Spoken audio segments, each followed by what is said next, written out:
வணக்கங்க. இன்றைக்கி எங்கள் வீட்டில் முட்டை கிரேவி அதை நான் எப்படி ரெடி பண்ணுறேன் அப்படின்ட்டு பார்த்துடலாம் வாங்க. ஒரு 1/4 கிலோ அளவுக்கு சின்ன வெங்காயம் நல்லா பொடுசாக நறுக்கி எடுத்து வச்சுக்கிட்டேன். 3 தக்காளி வெட்டி அதை தனியாக எடுத்து வச்சாச்சு.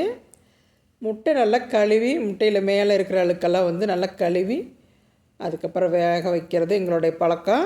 என்ன பண்ணுறேன்னா அதை அப்படியே சொல்லிட்டு வரேன். நல்லா வேக வச்சு எடுத்துக்கிட்டு அந்த முட்டை ஓட்டை உரிச்சிட்டு அதுக்கப்புறம் சின்ன சின்ன துகளாக அதில் ஒட்டி இருக்குது. அதனால் உரித்ததுக்கப்புறமா அந்த முட்டையை ஒரு கழுவிட்டு அதுக்கப்புறம் இது மாதிரி ஒரு கோடு போட்டு எடுத்துக்கிறது. அப்போ தான் உங்களுக்கு அந்த மசாலு காரம் இதெல்லாம் உள்ள இறங்கு. மசால் காரம் உப்பு இதெல்லாம் அப்போ தான் உங்களுக்கு பிடிக்கும். அதனால் எல்லா முட்டையுமே இது மாதிரி நல்லா கீறி எடுத்து வச்சுக்க வேண்டியது. வச்சுட்டு ஒரு தாளி பொண்ணு கொடுத்துட்டு கொஞ்சம் பட்டை, ஒரு 2 கிராம்பு, ஒரு ஏலக்காய் இதெல்லாம் சேர்த்துட்டு நம்ம நறுக்கி வச்சுருந்த வெங்காயத்தை அது கூட கொட்டி நல்லா அந்த வெங்காயம் நல்லா வெந்ததுக்கப்புறம் ஒரு மணம் வரும் பாருங்களேன், அந்தளவுக்கு நல்லா வதக்கிட்டு அது கூட இஞ்சி பூண்டு பேஸ்ட்டு போட்டுட்டு அந்த இஞ்சி பூண்டு பேஸ்ட்டுமே நல்லா வதங்கினதுக்கப்புறம் ஒரு மணம் வரும் பாருங்கள், அந்தளவுக்கு அதை நல்லா வதக்கி எடுத்துக்கிட்டு தக்காளி 3 தக்காளி வெட்டி வச்சோம் இல்லையா, அதை எடுத்து மிக்ஸி ஜாரில் சேர்த்துக்கிட்டு சின்ன மிக்ஸி ஜாரில் சேர்த்துக்க வேண்டியது. சேர்த்துட்டு ஒரு கைப்பிடி அளவுக்கு மல்லி இலை அது கூட சேர்த்துக்கலாம்.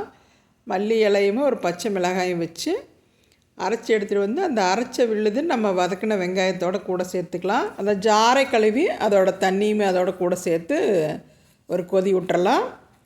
ஒரு கொதி வரட்டும். திருப்பி நம்ம வீட்டில் வழக்கமாக எங்கள் வீட்டில் மட்டன் மசாலா அரைச்சி வச்சுருப்போம்.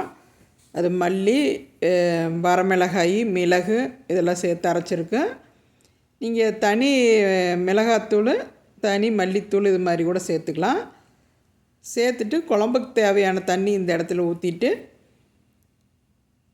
நல்லா திக்காகவே வந்துடும்.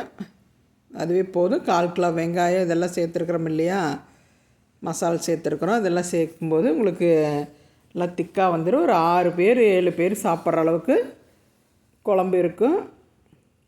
இப்போ அந்த முட்டையை வேக வச்சு எடுத்து வச்ச முட்டையை அதோடு சேர்த்துக்கலாம்.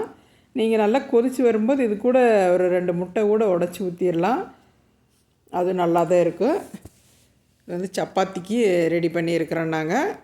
நீங்கள் சாதத்துக்கு, இட்லிக்கு, தோசைக்கு எல்லாத்துக்குமே உங்களுக்கு இது சூப்பராக இருக்கும். நன்றி, வணக்கம்.